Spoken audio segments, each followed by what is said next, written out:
The birthday candles flicker in the dim restaurant lighting, casting dancing shadows across the untouched glass of Cabernet before me.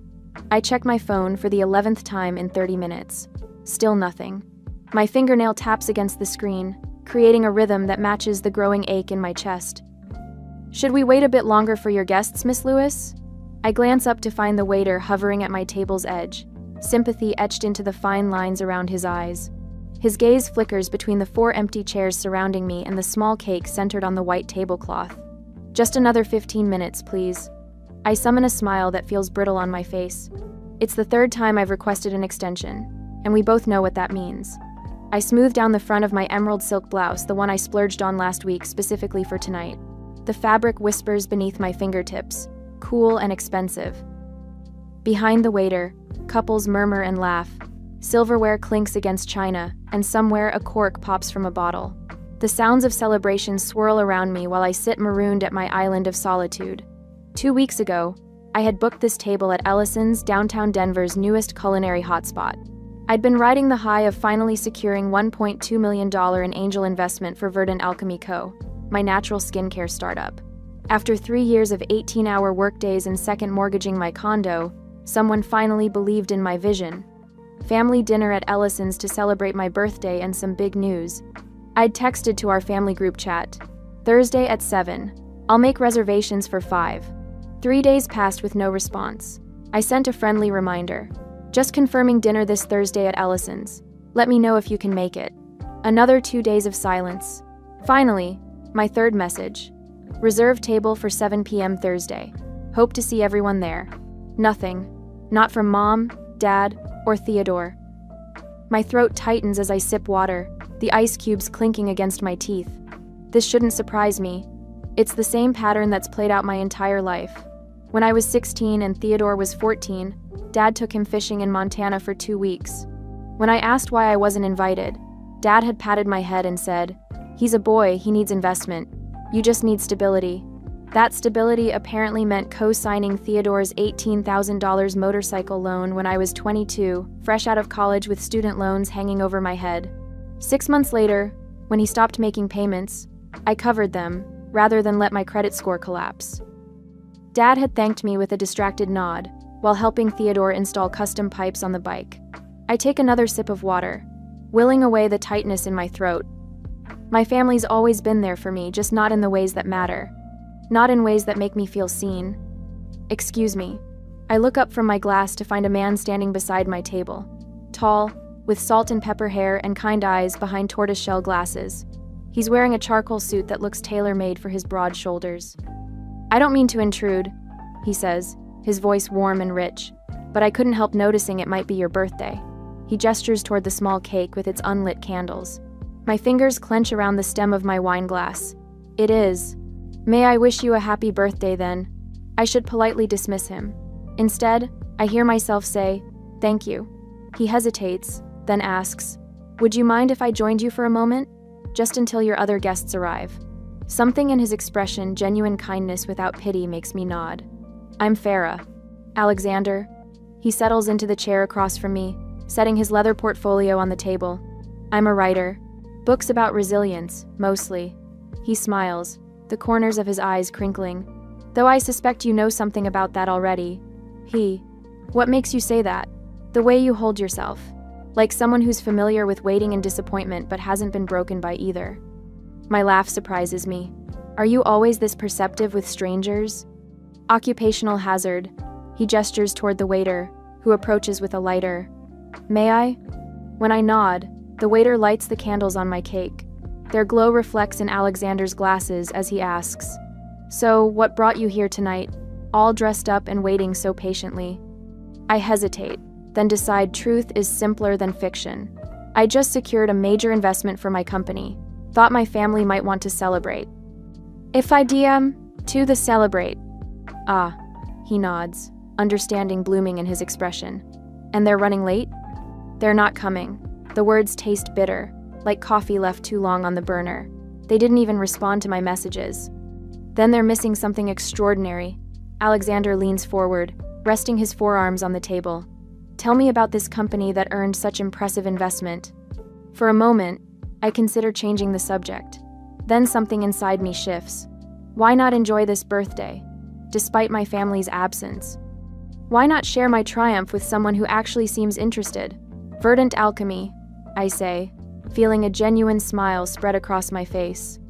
Natural skincare products made with ingredients sourced from sustainable farms.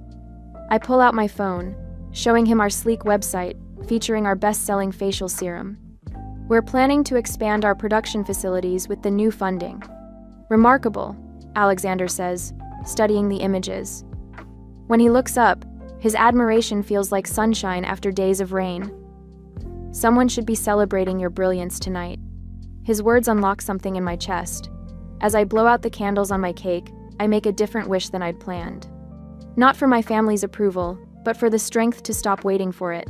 I won't wait for their approval anymore, I whisper, more to myself than to Alexander. The hardest lesson, he says softly, is learning that some people can't give what they don't possess themselves. The waiter returns with 2 plates for the cake. As I cut into it, I find myself telling Alexander about Theodore's motorcycle, about decades of showing up for a family that rarely showed up for me, about building my company while my parents focused on my brother's series of failed ventures. The strange thing is, I say, I think a part of me still loves them, despite everything. Love and boundaries aren't mutually exclusive, Alexander replies. In fact, the healthiest love requires them. As we share cake beneath the restaurant's warm lights, I realize that a stranger's kindness has made this birthday more meaningful than any family celebration could have. For the first time in years, I feel truly seen, and suddenly, that's enough. Morning sunlight spills across my balcony, turning the rim of my coffee cup golden as I breathe in the crisp Boulder air. The distant flatirons cut jagged silhouettes against a cloudless sky. 3 years have passed since that birthday night when Alexander first entered my life, and the universe has rewarded my quiet determination with abundance. My phone chirps with a notification.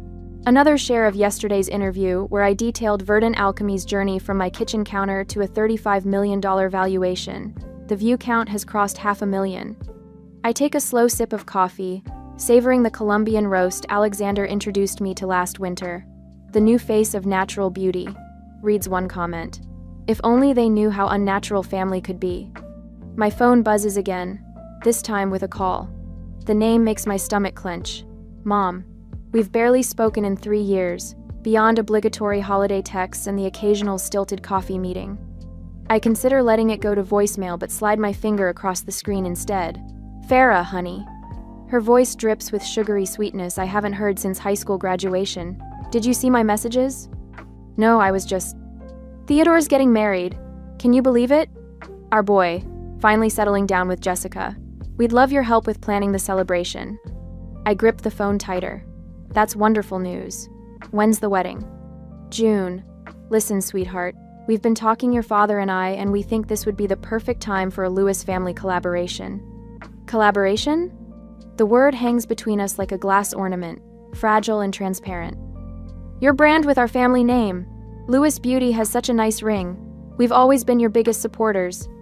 The lie stings more than if she'd slapped me. I stare at the Forbes magazine on my coffee table featuring my company profile.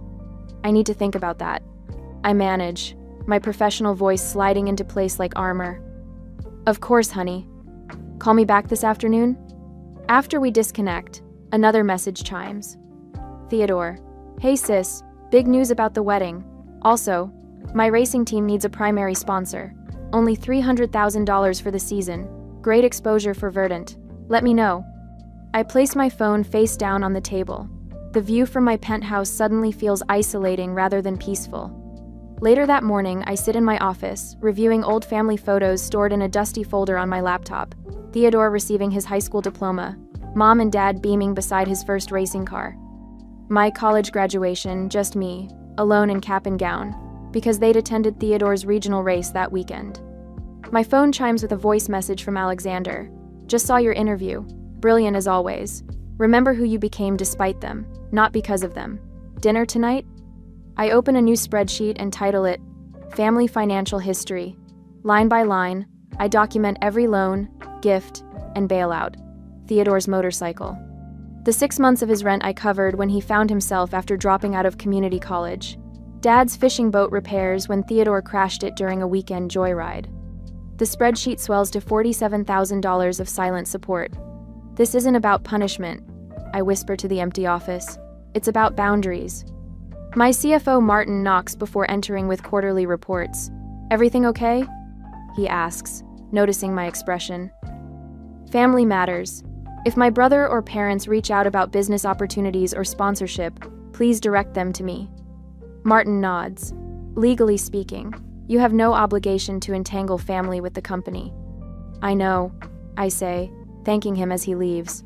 My phone lights up with a text from Rachel, my oldest friend. Saw Theodore's FB post about needing sponsors. Let me guess he's hitting you up. They didn't celebrate you. Why fund them? I smile despite myself. Rachel always cuts to the heart of things. A card arrives via courier later that afternoon. Alexander's distinctive handwriting graces the envelope.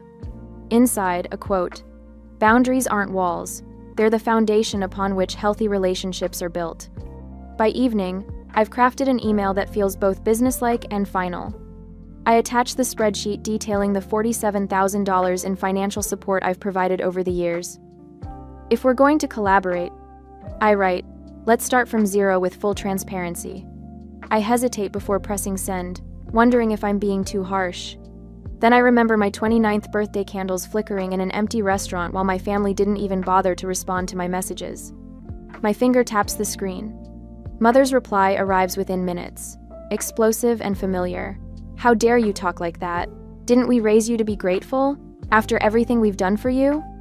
I take a deep breath and type my response, each word a quiet declaration of freedom. I was grateful in silence, in money, in tears. Now I'm grateful to myself for finally stopping. When Alexander arrives for dinner, he finds me on the balcony, watching stars emerge above the flatirons. He doesn't ask about my day. He simply stands beside me, his presence a ballast against the storm of emotions. They want to use me, I say finally, not celebrate me. And what do you want?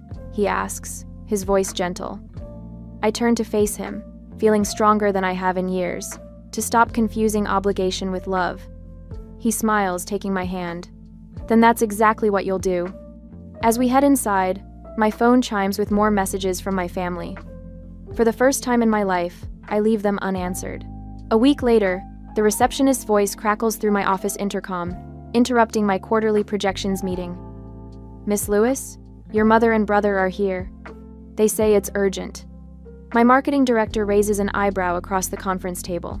5 other executives pause their note-taking, pens hovering over leather-bound portfolios. Tell them, I'm in a meeting. I reply, forcing a professional smile. I'll be out shortly. The intercom clicks again. They insist on waiting. They brought cake? A familiar tension coils at the base of my neck. My family never visited during the 3 struggling years when I worked 16-hour days in a cramped one-room office. Now that Verdant Alchemy occupies the entire 4th floor of a downtown building with our name on the directory, they've discovered an urgent need to see me. 10-minute break, everyone, I announce, setting down my presentation pointer with deliberate calm. Greg, prepare the distribution figures for when we resume. In the reception area, Mother holds a bakery box with both hands like a peace offering. Her hair is freshly colored, the rich auburn she's maintained since her 40s, and her cream-colored blazer likely cost more than my first month's rent. Theodore stands beside her, hands jammed in the pockets of designer jeans, a calculated casual look that probably cost more than most people's formal wear. Surprise. Mother trills, lifting the cake box slightly. We thought we'd stop by and celebrate your Forbes feature.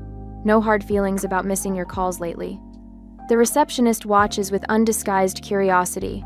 2 packaging designers glance over from the break room. How thoughtful, I say, maintaining my composure while acutely aware of my staff watching this performance. Let's talk in the conference room.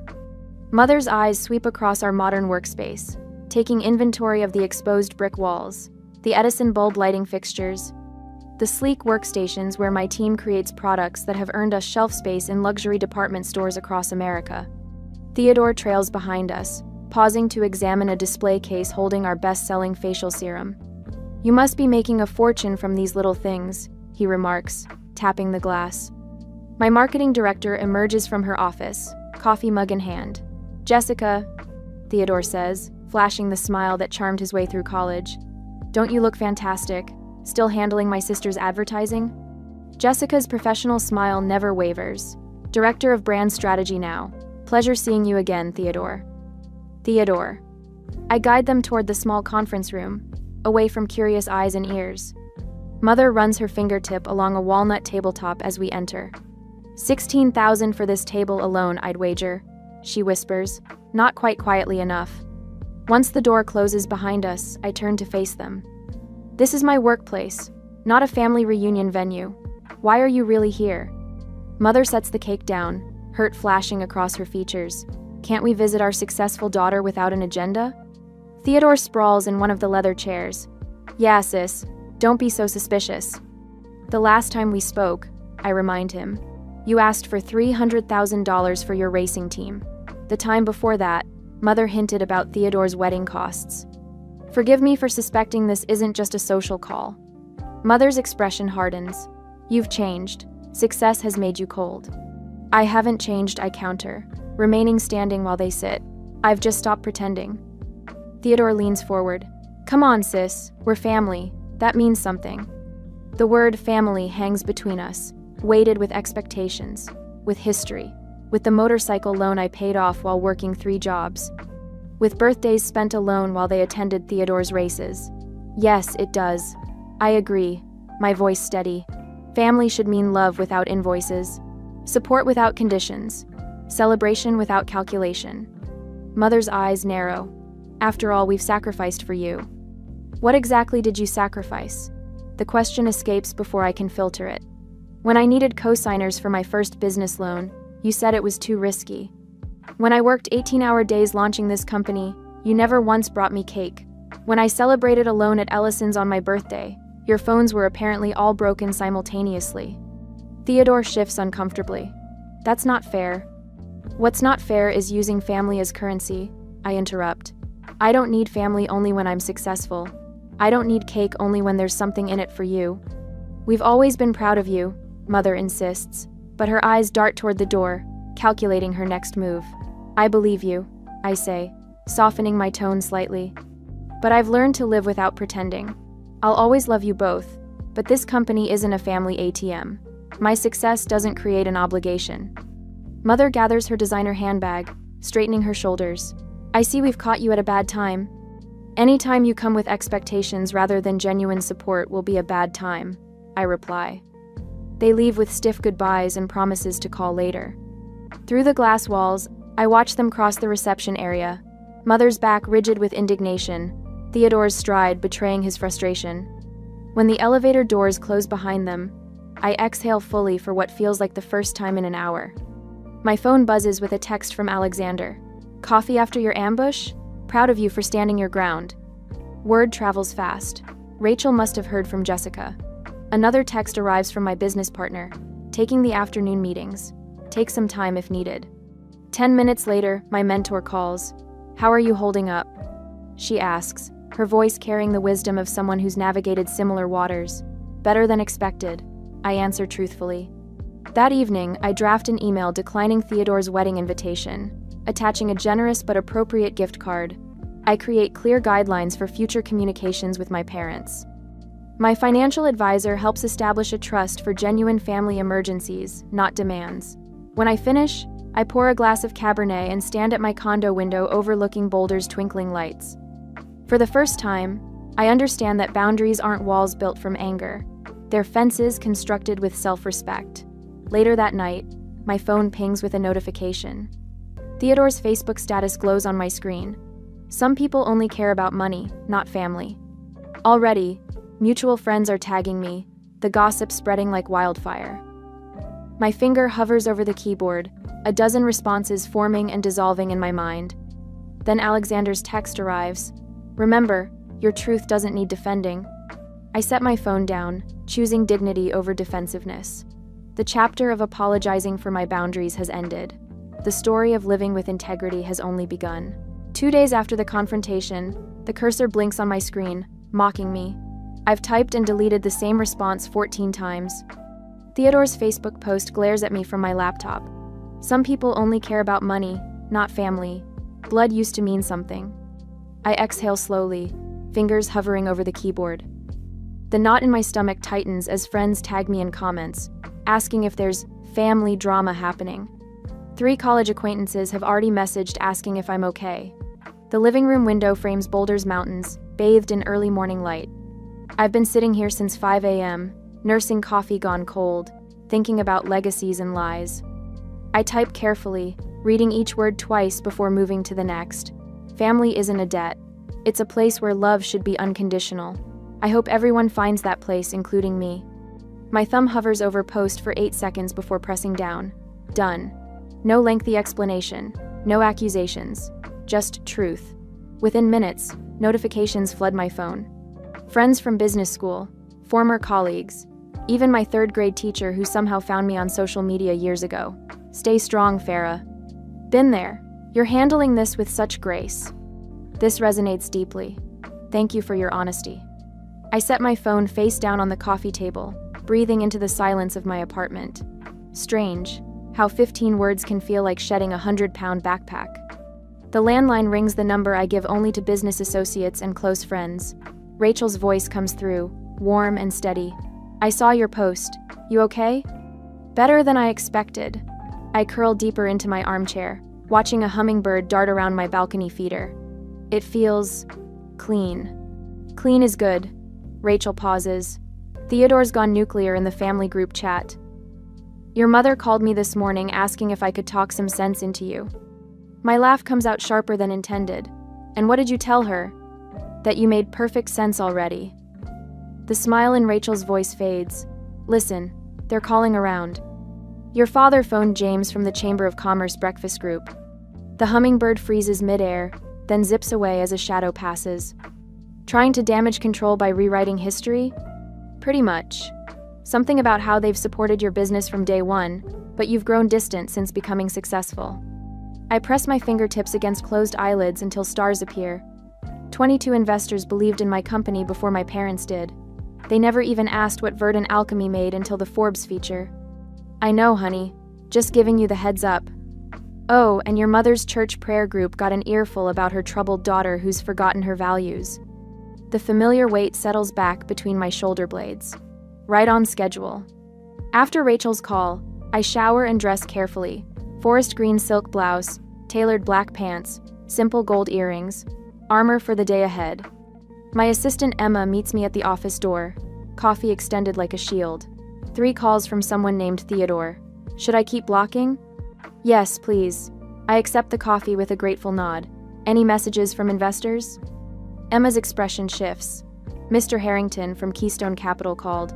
Said your brother contacted him with concerns about company stability. He seemed confused. Heat flashes across my face, my fingers tightening around the cup. Theodore actually contacted my investors? The boundary violation staggers me. Call Mr. Harrington back immediately. Schedule a lunch if he's available. 2 hours later, I sit across from James Harrington at Ellison's, the same restaurant where this journey began 3 years ago. The irony doesn't escape me. I appreciate your time. I begin, meeting his gaze directly. I understand my brother contacted you. James nods, leaning back in his chair, his gray eyebrows knit together. Said something about family troubles affecting business decisions. Wanted to warn me. He studies me over his reading glasses. Not very professional. No, I agree. Family and business are separate entities in my world, James. Always have been. Anything. Good. He unfolds his napkin with deliberate care. The quarterly reports speak for themselves, Farah. 28% growth doesn't lie. The knot in my stomach loosens slightly. Thank you for your continued confidence. Your brother seemed entitled to your success. James chooses his words carefully. Mentioned something about family collaboration being owed to him. Owed. I don't flinch. There will be no collaboration. Smart call. He picks up his menu. Now, shall we order? I hear the salmon is excellent. Back at the office, I pull up the application form for the Verdant Foundation, my newest project, supporting young female entrepreneurs. The cursor blinks, steady now, rather than mocking. I fill in the final details, then press launch. Later that evening, I receive the notification that my donation to the Colorado Motorcycle Safety Initiative has been processed. $20,000, anonymous. No press release. No social media announcement, just quiet action. My phone buzzes with a message from my father. Your mother is devastated. This public humiliation is beneath you, Farah. I set the phone aside without responding and pour a glass of wine. The Verdant Foundation website has already received 12 applications. My inbox contains 3 interview requests from business journals, none mentioning family drama, all focused on company growth and environmental initiatives. When the doorbell rings at 7, Alexander stands there holding takeout bags. His eyes crinkle at the corners. Thought you might not want to go out tonight. You thought right. I step aside to let him in. Theodore contacted my investors. Alexander sets the food down, his expression darkening. That crosses every line. They didn't buy it. I pull plates from the cabinet. Turns out consistent professionalism speaks louder than desperate accusations. Of course it does. Alexander unpacks containers of Thai food. Your restraint is remarkable, Farah.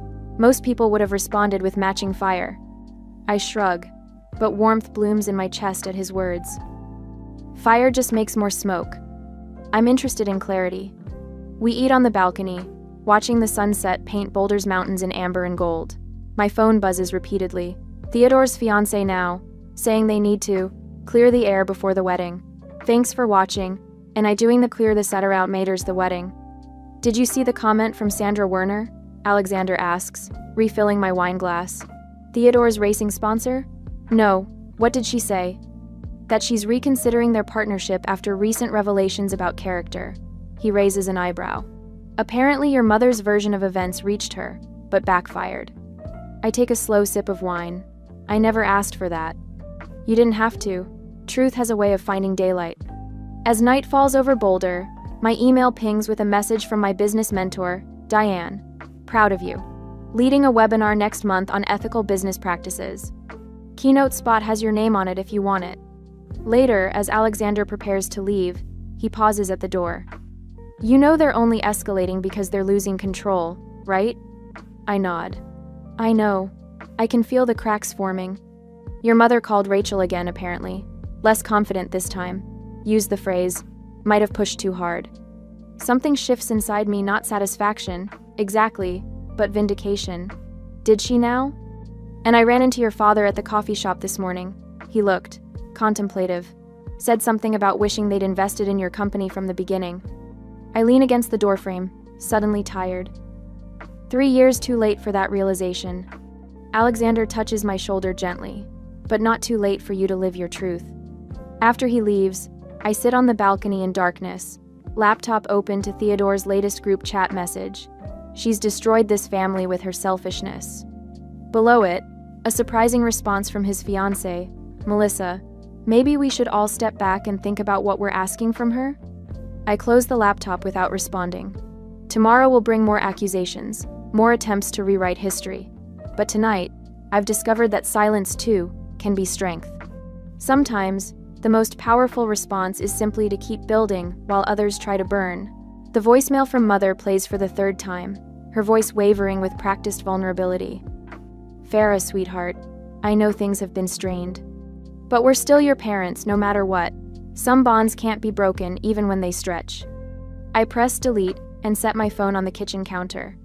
The late sunshine spills through my condo windows, painting warm rectangles across the hardwood floor.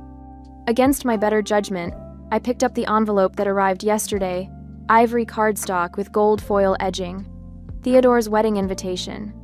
The handwritten note tucked inside reads, "Time for family healing.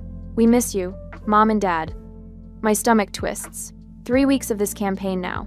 The carefully timed calls, the texts dripping with apologies that somehow still manage to avoid acknowledging any actual wrongdoing.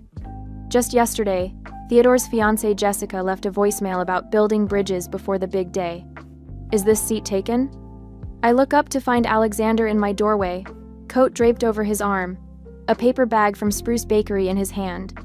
My shoulders relax at the sight of him. Only by ghosts and guilt trips, I say, sliding the invitation across the counter. Latest artillery in the reconciliation campaign. Alexander sets down 2 coffees and studies the invitation. Quite the production. The wedding at the Brown Palace? Someone's parents are feeling generous. Or someone's sister is expected to be. I take a grateful sip of the coffee he's brought, dark roast with a splash of almond milk. Exactly how I like it. And what about these? Alexander gestures toward the stack of photo albums on my coffee table. Recent arrivals? FedEx delivery yesterday. Family albums dating back to my 5th birthday, complete with post-it notes marking special memories. I walk over and flip one open to a flagged page. This one says, "Remember Christmas 1998? You were so excited about the family tradition." Subtle, Alexander says, his mouth quirking. My phone buzzes with another text. Theodore, Dad mentioned his blood pressure's been high lately. Really hoping you'll reconsider coming to the wedding. Would mean a lot to all of us. Alexander catches my expression. More health concerns? Theodore says Dad's blood pressure is up. I set the phone down. Last week it was Mom's migraines. They're getting creative, Alexander notes, settling onto one of my kitchen stools. How are you holding up?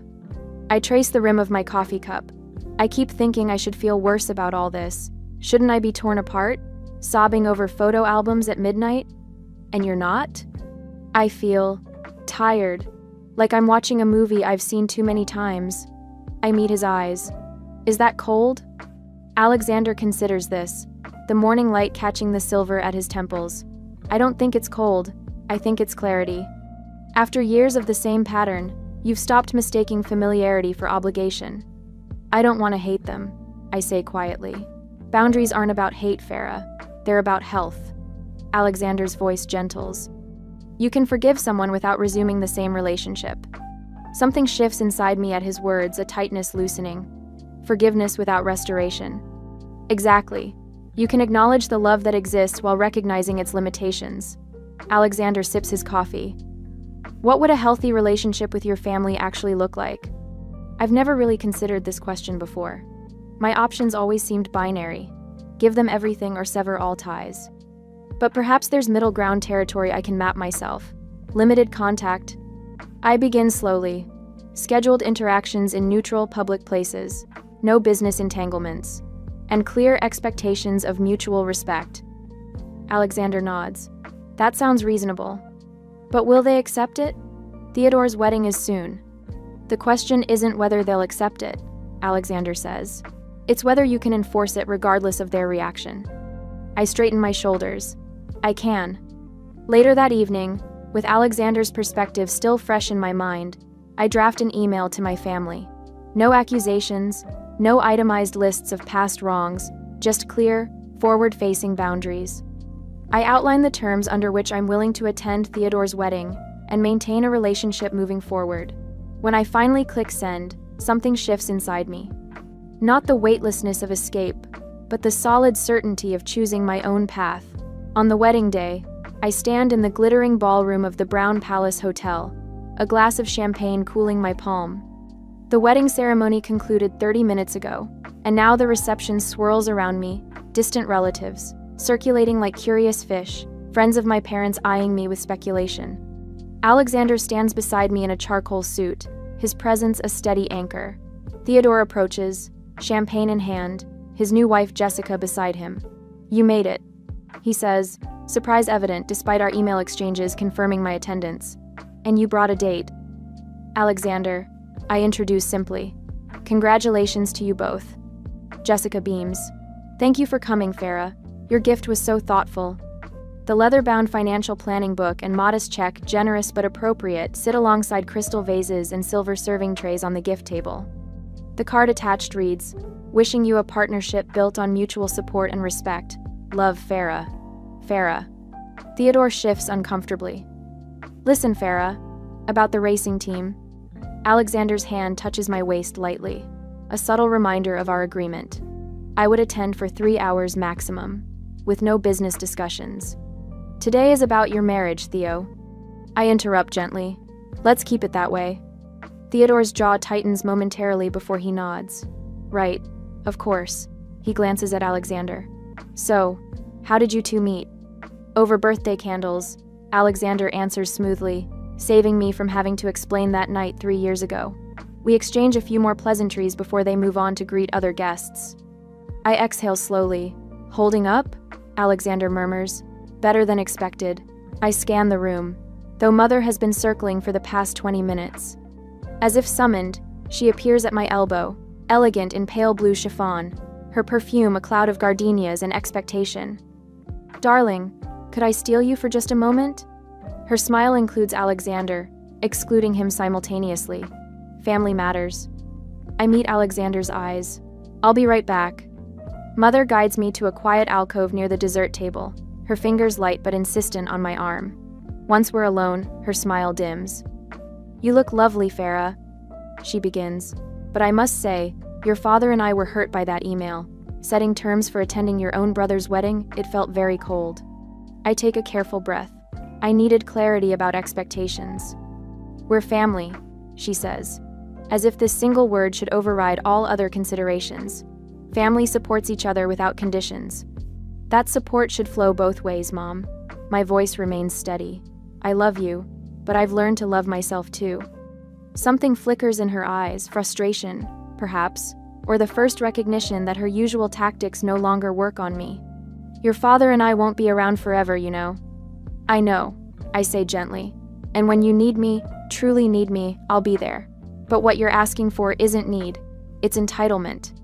She stares at me, this daughter who no longer bends to guilt. "You've changed, Farah." "I have," I agree, "but I still love you." I check my watch. We've been at the reception for 2 hours and 45 minutes.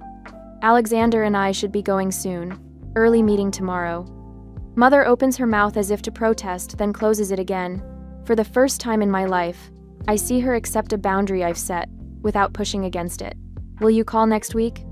she asks, her voice smaller than I'm used to hearing it.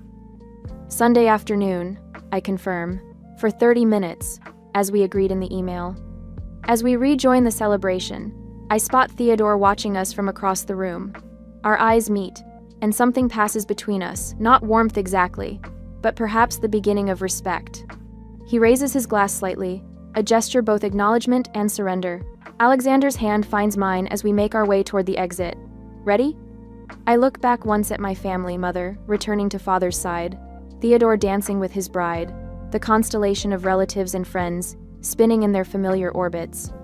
They will continue without me tonight, and I will return on my own terms another day. "Yes," I say, squeezing Alexander's hand. "I'm ready." A year later, the birthday candles flicker in my kitchen, casting a warm glow across the faces gathered around my marble island counter. Alexander stands beside me, his shoulder brushing mine as he adjusts his glasses and smiles. Rachel raises her wine glass, the ruby liquid catching the light.